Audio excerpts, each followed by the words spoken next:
Raise your hand, please. Nous avons Rebecca Holman. Rebecca est la gestionnaire senior. Elle travaille avec les portefeuilles du chaîne d'approvisionnement. Elle a implémenté des projets depuis 10 ans. Nous avons aussi Olambo et les experts avec Shai pour les guides techniques au gouvernement de Nigeria. Immunisation, le financement, les services, l'effectivité des campagnes et le renforcement des capacités. Il coordonne avec les gouvernements pour l'implémentation et pour la Nigeria, 3 milliards pour assurer la transition Gavi de l'année 2022. Kevin Eder, consultant avec 35 ans d'expérience dans le secteur privé. J'ai travaillé avec Kevin. Gavin, est-ce qu'il me manque quelqu'un?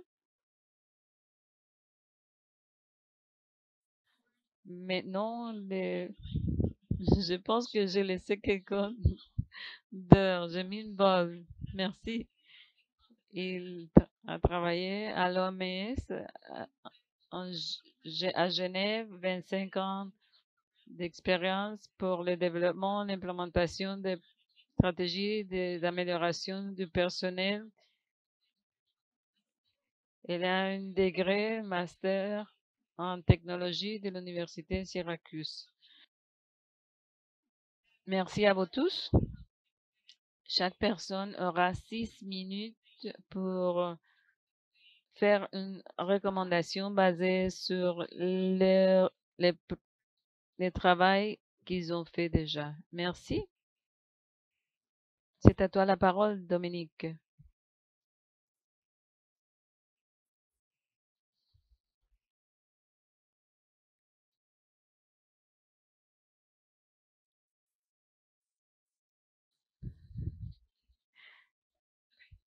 Bon, ma recommandation au public, pensez sur le développement de travailleurs, regardant les personnels, les compétences, la motivation et la condition de travail.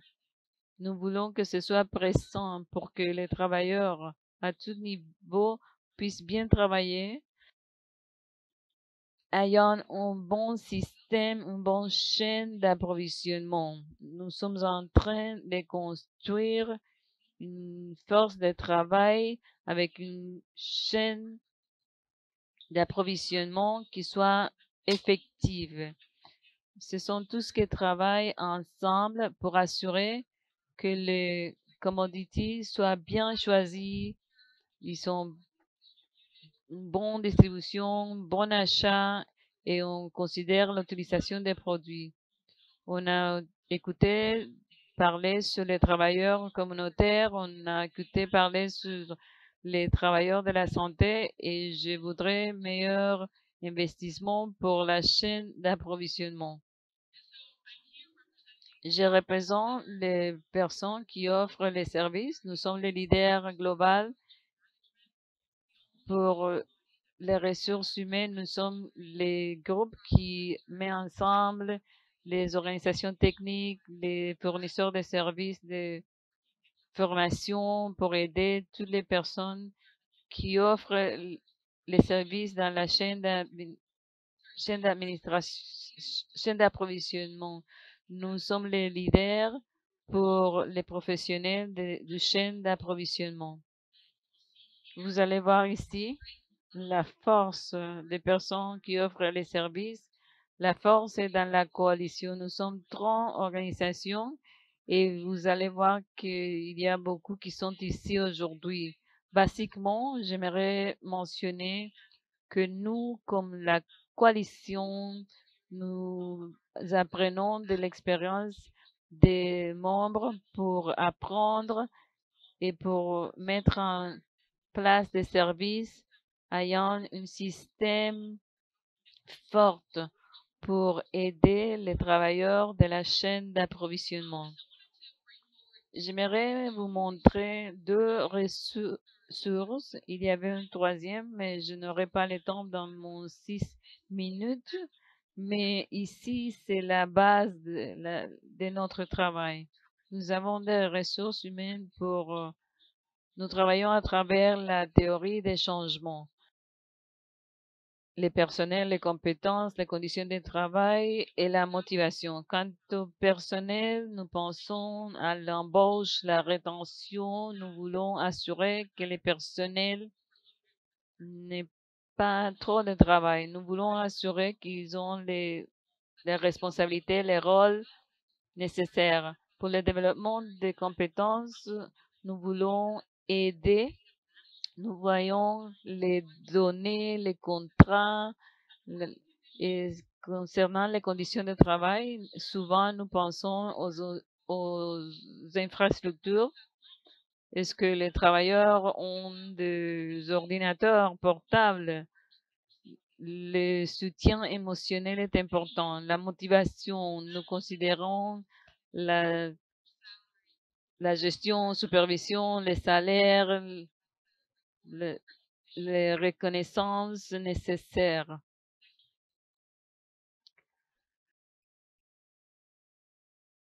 L'autre approche que je voulais mentionner, la formation, c'est la méthodologie pour déterminer s'il y a une nécessité de formation et qu'elle est nécessaire pour combler les vides.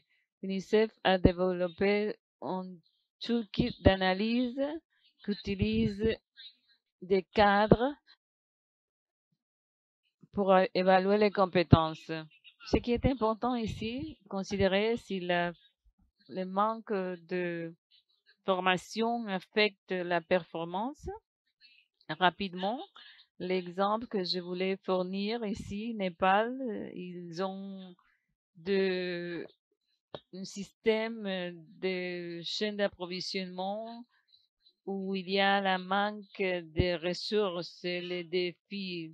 Il manque du personnel et les personnels qui travaillent, ils ont trop de travail. Ils n'ont pas assez de programmes de formation. Il n'y a pas une formation officielle à Népal. Il manque un système de suivi des données. À droite, nous pouvons voir les 4 pathways. Les compétences, 43%. Nous encourageons le développement des programmes spécifiques et les coaching aussi et le travail avec les universités. Ici, ça nous montre nos recommandations pour introduire la professionnalisation, assurer qu'ils aient la reconnaissance et la couverture des travailleurs qui doivent être des professionnels. Si ça vous intéresse, ce sujet, nous aimerions votre participation lors du PTD Global l'année prochaine. Parfait. Ça va être à Bangkok. Merci.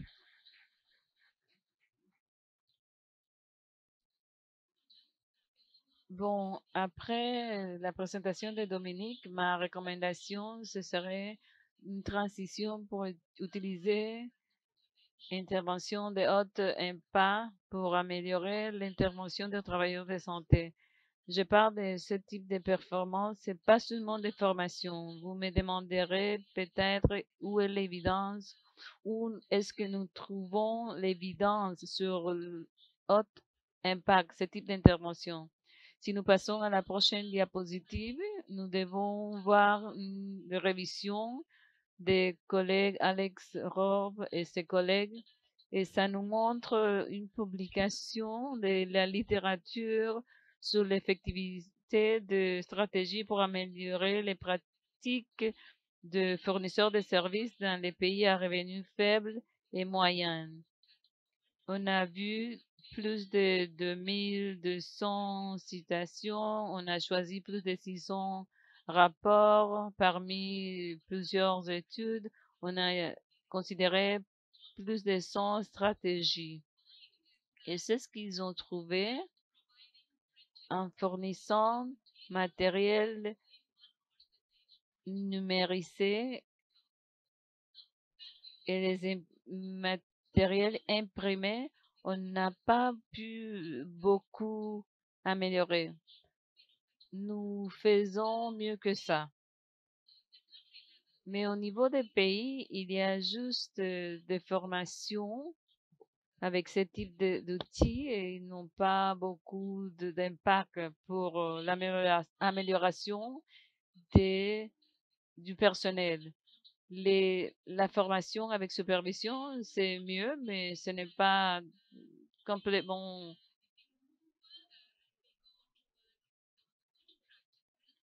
ce n'est pas la meilleure façon d'agir. Si nous voyons les meilleures pratiques, nous allons voir un groupe pour résoudre les problèmes avec la formation, ça donne un impact. Je vois Ericsson, oui. Nous avons aussi certains types de groupes pour résoudre des problèmes comme la collaboration combinée avec la formation. Ça cause beaucoup plus d'impact. Nous avons aussi de multiples dimensions et des interventions qui ont été effectives. Si la combinaison est bonne, ça cause de bons impacts comme la formation combinée avec la supervision, combinée avec l'infrastructure et la motivation mentionnée par Dominique, la motivation qui vient de, des forces internes et externes. Quelles sont les choses qu'on doit faire et les choses qu'on ne doit pas faire?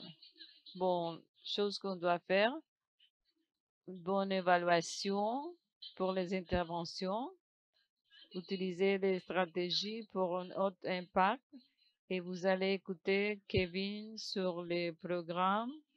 Ça veut dire combiner les approches et il y a beaucoup de formations offertes. Nous ne pouvons pas nous éloigner de ça, mais ça doit être effectif. L'évidence combinée avec des autres stratégies, des groupes pour résoudre des problèmes, ça va être effectif. Et si ça se fait sur les lieux, dans les conditions réelles de travail, ça pourrait avoir plus d'impact. Les travailleurs doivent pouvoir vraiment pratiquer ce qu'ils ont appris. Donc, que sont les choses qui ne fonctionnent pas? Et vous les savez après la révision systématique. Juste la formation, juste la supervision, ça a un impact limité. Et la formation basée sur les conférences, juste les conférences. Les personnes auront la tendance à oublier. Ce n'est pas la meilleure façon d'offrir les soutiens rapidement parce que j'ai très peu de temps. Gavi et ses partenaires sont en train de prendre le temps pour faire la révision systématique. Ils ont formé un groupe de travail pour apprentissage et performance composé de certains partenaires et ils ont produit 5 guides pour les interventions et le développement des personnels. Et voici les être durable, causer d'impact, numériser. Et je n'ai pas beaucoup de temps pour expliquer chacune de ces catégories, mais je vais focaliser sur l'impact. On doit éloigner de juste vérifier la quantité de personnes qui ont reçu la formation. Nous devons plutôt voir les stratégies qui vont causer des impacts avec l'évidence pour donner les soutiens. Nous prenons tant de temps et de ressources. Donc, nous devons le faire d'une façon qui soit utile, un avantage pour le pays. Merci beaucoup, Rebecca. Merci à vous tous. Ma recommandation va renforcer les présentations de Jamil et Dominique parce que c'est le développement des capacités pour ça doit comprendre plus que la formation. Il faut avoir un bon système d'éducation. Quand les personnes entrent sur les lieux de travail, ils seront déjà préparés. J'aimerais voir la partie des chemins, des formations, des carrières. Ici, nous voyons à gauche, vous êtes jeune, vous avez des idées pour commencer, vous essayez de voir quoi faire avec votre vie et passant vers les droites, vous choisissez par exemple un certificat, une formation de 3 ou 4 ans et vers la droite, vous continuez à avoir plus de formation et vous continuez avec votre carrière. Considérant ce chemin, et les interventions que nous avons maintenant pour renforcer la capacité des chaînes d'approvisionnement, la majorité se situe au milieu de ce que nous voyons sur l'écran. Dans les organisations, nous avons ce type de modèle et moi, je dirais que nous avons un problème systémique. Les personnes entrent dans le lieu de travail sans avoir la formation nécessaire. Comment briser ce cycle? Comment est-ce qu'on doit éviter de payer pour ce type de formation? Moi, je dirais, nous devons plutôt aider les personnes à se former avant d'entrer dans les lieux de travail pour pouvoir faire les rôles nécessaires de la chaîne d'approvisionnement. Il faut promouvoir la connaissance des carrières de travail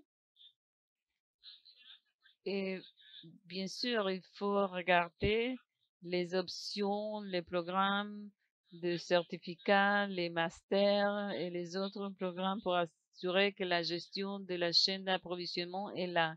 Est-ce qu'il faut créer des autres programmes? Est-ce qu'ils sont de bonne qualité? Est-ce qu'ils sont mis à jour?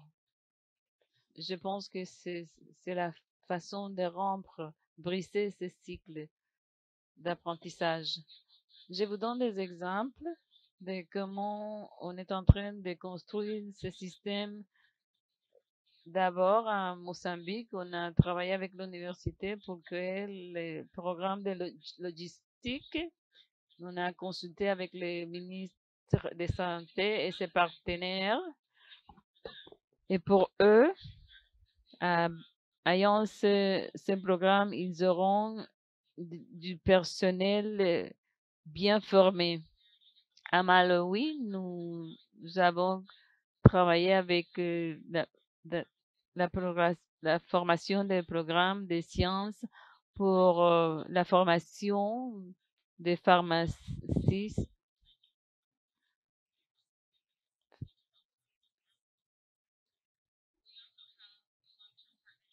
Nous avons travaillé avec ces pharmaciens et aussi avec les logistiques. On a fait une évaluation pour vérifier la qualité des programmes, assurant qu'ils soient alignés. Après la sortie, les personnes sortent, ils, ils ont les compétences nécessaires. Et pour les DRC, nous travaillons avec l'université pour autonomiser et pour une révision des programmes d'études, aussi ajoutant les conférences pour que les personnes puissent se former pour diriger ce type de programme.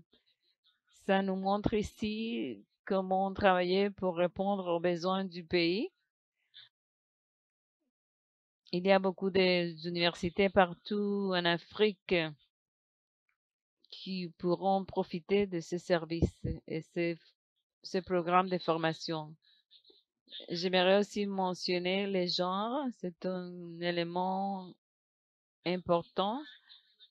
Nous devons chercher des manières proactives pour travailler plus avec les femmes pour qu'ils soient représentés dans les rôles de leadership. On a la possibilité de aider les personnes pour comprendre qu'ils et donner les incitations pour participation. Nous avons considéré les programmes de stage et nous voulons travailler avec les femmes pour les faire participer davantage dans la chaîne d'approvisionnement. Merci beaucoup, Rebecca. À toi la parole, Kike. J'aimerais commencer avec une information qui nous dit que les leaders sont intentionnels pour améliorer les systèmes de santé. Est-ce que c'est vrai que les pays ont l'intention d'améliorer les systèmes de santé? Daniela a commencé hier en disant que les travailleurs de santé pourraient plaidoyer. Est-ce que c'est vrai? Si on dit oui, est-ce qu'ils doivent avoir la motivation pour un plaidoyer qui soit positif? Elena a mentionné que la force de travail n'est pas assez. Il nous manque de personnel. Un travailleur peut faire le travail de 10 autres personnes.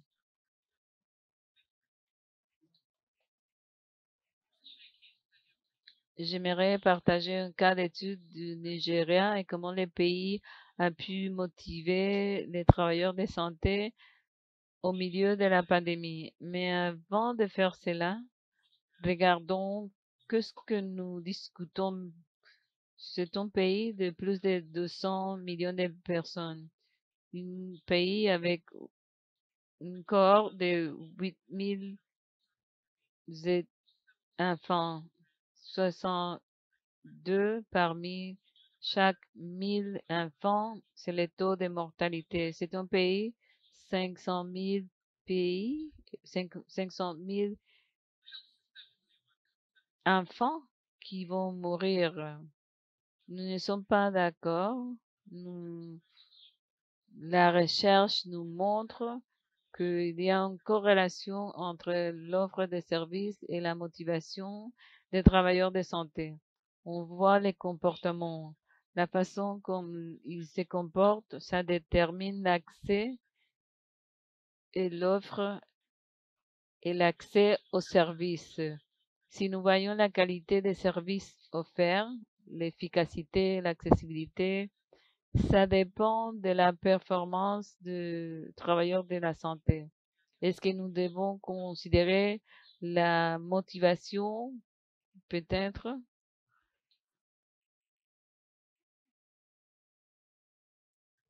Au milieu de la pandémie, on a trouvé que pendant la pandémie, la couverture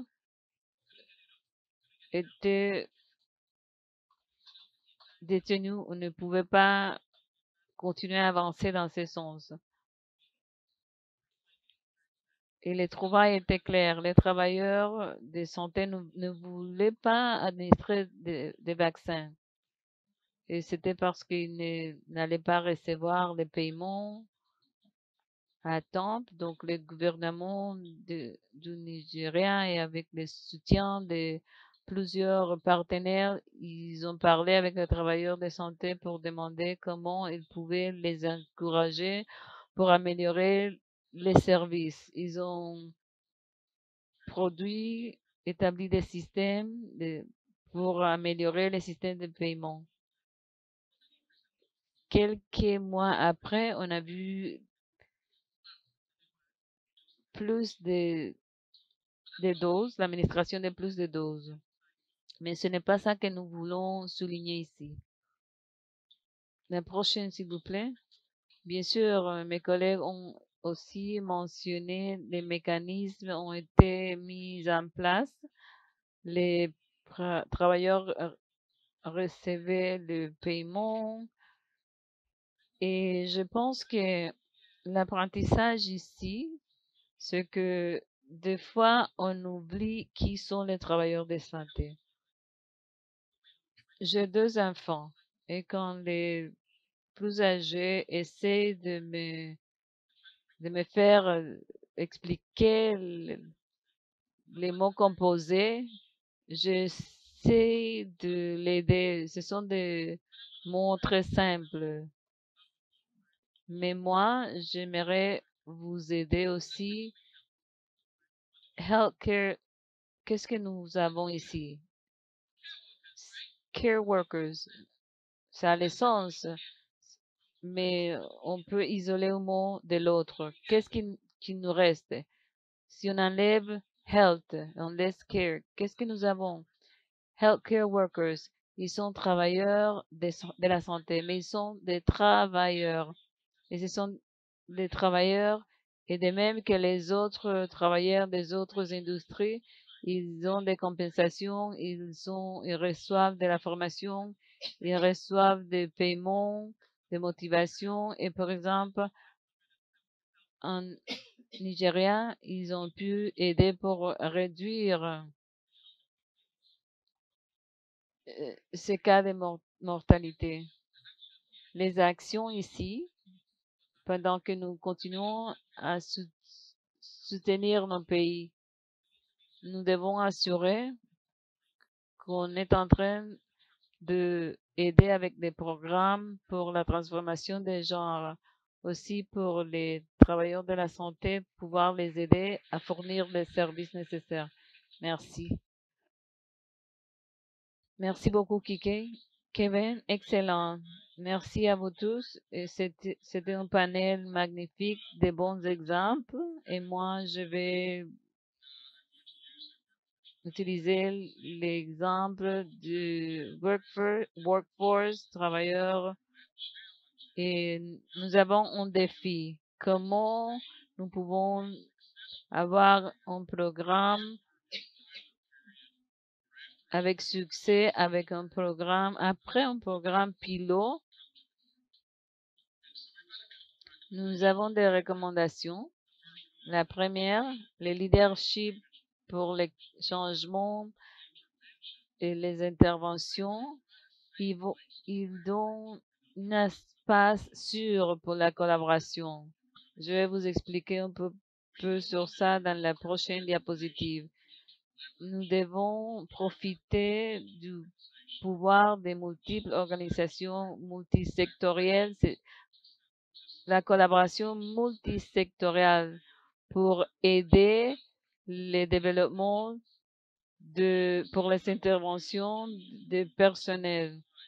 Johnny, j'aimerais aussi utiliser l'exemple d'un programme qui a commencé avec Gabi dans l'année 2014-2017 et je vais vous donner des détails sur ce programme qui a été disponible pendant 9 ans, 2014-2015. Il a été lancé dans l'année 2016 et c'est le programme STEP, Strategic Training Executive Program. Et comme j'ai dit, je vais vous donner les détails de ce qu'on a fait. Je vais vous donner l'information dans 4 minutes. STEP a été produit dans l'année 2014, a été lancé dans l'année 2015 et la première édition de STEP, on l'a eu de l'année 2016 à l'année 2020. C'était la 4e génération de Gavi et quelque chose d'intéressant s'est passé dans l'année 2019. Gavi s'est préparé pour passer de Gavi 4 à Gavi 4.0, ils ont décidé d'utiliser STEP pour continuer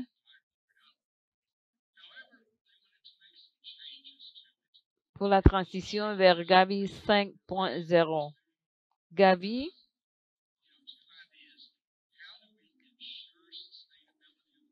devait assurer la durabilité des programmes et nous devions pouvoir améliorer les programmes.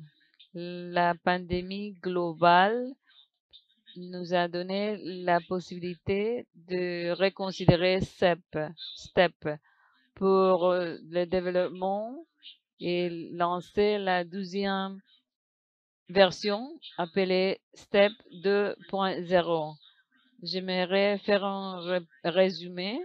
Ça nous montre les pouvoirs des diverses organisations, divers secteurs. Ça peut causer un impact pour les programmes de développement du personnel. La première chose qu'on a fait, on a dit pour pouvoir améliorer, aller aux divers pays pour l'offrir à diverses personnes. Nous devons avoir plus de groupes de veilleurs de fonds.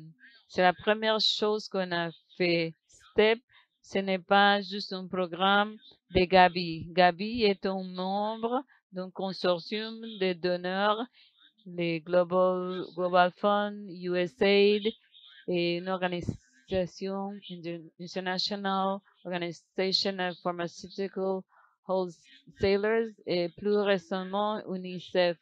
Nous sommes ouverts à ajouter les autres donneurs. Nous avons un groupe de personnes qui offrent ces fonds. Nous devons avoir aussi un groupe de gouvernance. Ils sont les secrétariats. Oui, rapidement, les contenus de Gavi 2.0 étaient les résultats des contributeurs. Ces contributeurs, nous voulions voir ces contributeurs. Nous avons vu les parties d'implémentation, les académiciens, les secteurs privés faisaient partie de cela. Et la dernière chose, nous voulons vous montrer les donneurs additionnels. Maintenant, nous sommes en train de l'échelonner. Nous sommes, bien sûr, que nous avons plusieurs bailleurs de fonds. Alors, la prochaine diapositive. Alors, en conclusion, les leaderships et les changements pour le développement et les interventions sont un endroit sûr pour la collaboration avec des autres bailleurs de fonds, avec les parties intéressées, le secteur privé, l'académie. Et bien sûr, il faut un gouvernement et pourquoi on ne voit pas plus de collaboration transversale.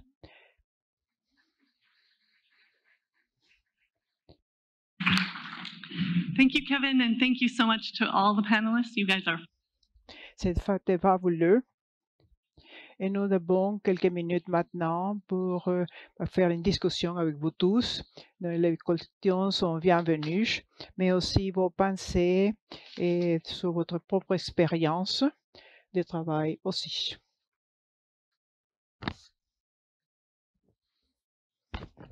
Si vous n'avez pas de questions, on va nous faire danser encore. Anna-Léa.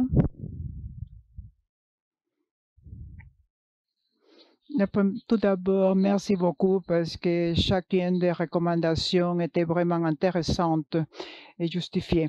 Mais je voulais demander sur les motivations parce que je suis tout à fait d'accord que clairement ça a un sens de donner plus d'importance, d'assurer que les agents de santé soient bien et que auraient un grand impact. Mais bien sûr, améliorer la formation. Mais je me demande combien de considération est donnée aussi aux poids de l'agent de santé et les expectatives qu'on met sur eux et combien vraiment on a exploré cela et considéré comme un facteur de motivation ou démotivation selon les cas. 2 ou 3 et après nous répondons. Moi, j'ai une question pour les motivations, spécialement Dominique a mentionné la motivation. La motivation, elles sont très liées. La motivation peut être, mais motivation peut être votre salaire, ça peut être les conditions et aussi pour les agents de santé. S'ils n'ont pas, par exemple, un permis où elle peut aller à la toilette, pour quelques, c'était la motivation la plus grande. Et alors, c'est que nous faisons pour améliorer les conditions des travailleurs. Et il y a beaucoup, ils ont vraiment beaucoup de travail, trop de travail. Et il y a aussi un minimum de standards pour chaque être humain quand on parle de vie humaine. Mais quand on doit chercher aussi cet l'environnement à la plus de les incentives d'argent sont bons. Mais je crois que spécialement les collègues qui ont fait peut-être beaucoup de recherches sur ce qui motive les personnes et quels sont vraiment les objectifs qui sont durables à maintenir et pas les associer les bailleurs de fonds et fonds des programmes, mais ce n'est pas durable. Merci.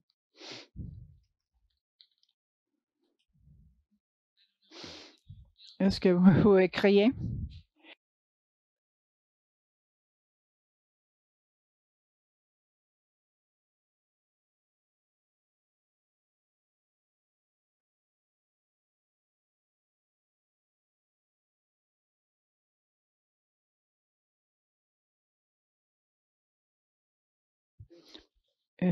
Mais la réalité, c'était les ressources humaines. Et c'était un rapport fantastique avec des recommandations avec les différents chefs d'État. Mais ce que j'aimerais savoir, c'est la situation pour vraiment. Et la seconde chose, c'est que c'est établir des indicateurs des pays que ce sont les nombres pour ce genre de population, la quantité d'agents. Mais alors, il faut assurer que les pays implémentent vraiment pour faire un suivi et pour que les publics soient informés sur les programmes. Et la dernière question, c'est sur les dynamiques. Parce que si vous voyez, nous pouvons peut-être avoir des catégories. La gestion d'un groupe au secteur public et notre géré pour des profits ou non-profits et des organisations. La condition de travail et la rémunération sont différentes. Alors, je crois qu'il faut vraiment étudier ces dynamiques et voir les recommandations qui réfléchiraient les défis du siècle XXI. Et particulièrement en considération, c'est le poids du travail et qui doit être vraiment être mis dans les plans des gouvernements et des différentes organisations. Merci, docteur. Qui aimerait prendre la question d'Annalie? Merci pour votre question. Moi, je crois, pour être un peu plus clair, payer les personnes pour le travail, ce n'est pas la seule chose pour les motiver. Les former, ce n'est pas le seul outil pour les motiver. Et j'aime bien ce que vous dites. Il y a plusieurs facteurs. Et si vous allez profondément dans le contexte du pays, vous allez voir cela. En Nigeria, le gouvernement a décidé, par exemple, de revitaliser des 1000 centres. Et en faisant cela, et pourquoi certains travailleurs ne voulaient pas aller dans un certain endroit. Et peut-être dans l'électricité, le docteur dit, moi, on ne peut pas changer nos maisons et foyers Et pourquoi? Et les manufacteurs, il y a des facteurs qui motivent ou démotivent les gens, qui ne sont pas l'argent. Nous avons une responsabilité pour aider les gouvernements associés de comprendre ces facteurs et de les adresser. On a mentionné plusieurs. Moi, je crois que la seule chose, c'est d'appeler les facteurs que nous voyons en ce moment. Quels sont les facteurs en ce moment qui empêchent ces siècles? Mais ça n'empêche pas les facteurs. Il y en a plusieurs qui démotivent un agent de santé. Et nous avons la responsabilité d'aider ces gouvernements à faire face. Et je crois que le point de Harry. Alors, merci. Mais seulement pour la démotivation ici dans le processus de développer et révision de la supervision. Il a un focus sur la motivation. Alors, traditionnellement, on voit la performance et ce qu'on fait correctement et ce qui doit être vu par la surveillance. Mais maintenant, les superviseurs, il y a beaucoup d'autres choses. Les superviseurs peuvent au moins plaidoyer pour certaines choses pour améliorer la motivation de leur personnel. Et aussi, pas seulement des incentives financiers, ça peut être aussi mettre l'équipe ensemble, parler de leur bien-être, leurs problèmes qu'ils ont, et quand il vient au centre de santé. Alors, pour faire cette surveillance qui donne un support et voir les aspects plus simples qui incluent la motivation. Une question de plus. L'autre question, c'est sur le HRS. Oui, il y a un département dans à la OMS et le point que vous avez dit, on prend cela en considération et avec un plaidoyer avec Gabi. Et maintenant, Gabi, en 6.2, est en train d'analyser tous les aspects que vous avez dit sur la force de travail de santé et en voyant comment Gabi et les autres associés peuvent travailler particulièrement dans les médias pour améliorer les poids de travail et la quantité pour le voir d'une façon plus holistique. Merci.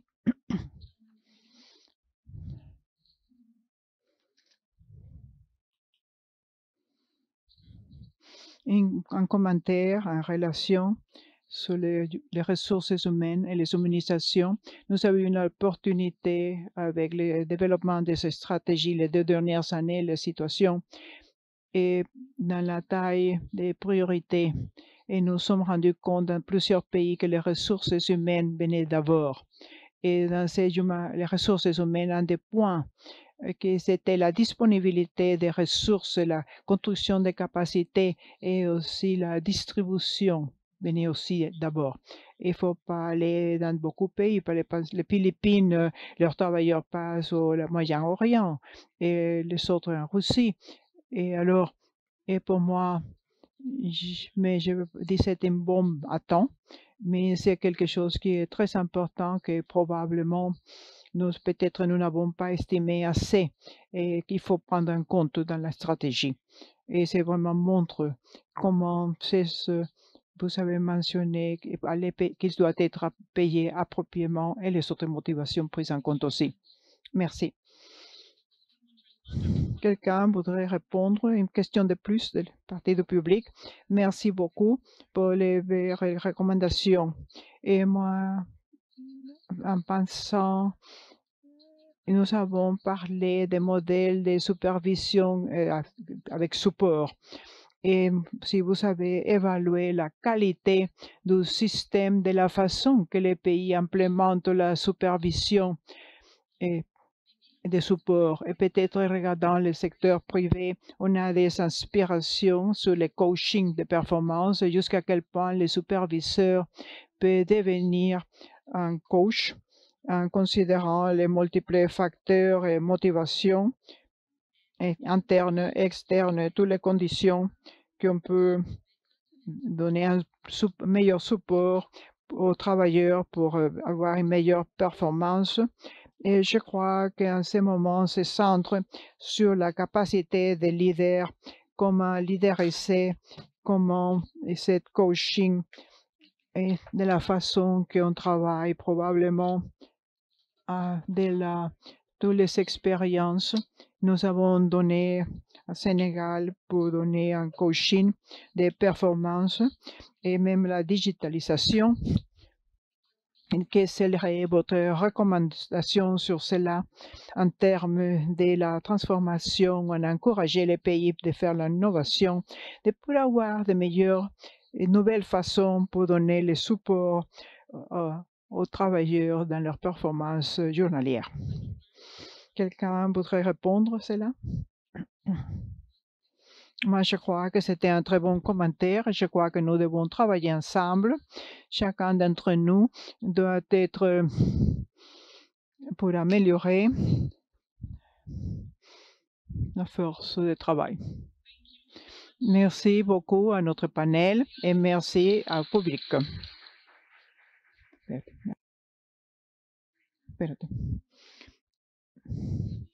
Johnny et les panélistes, et nos applaudissements pour un travail fantastique.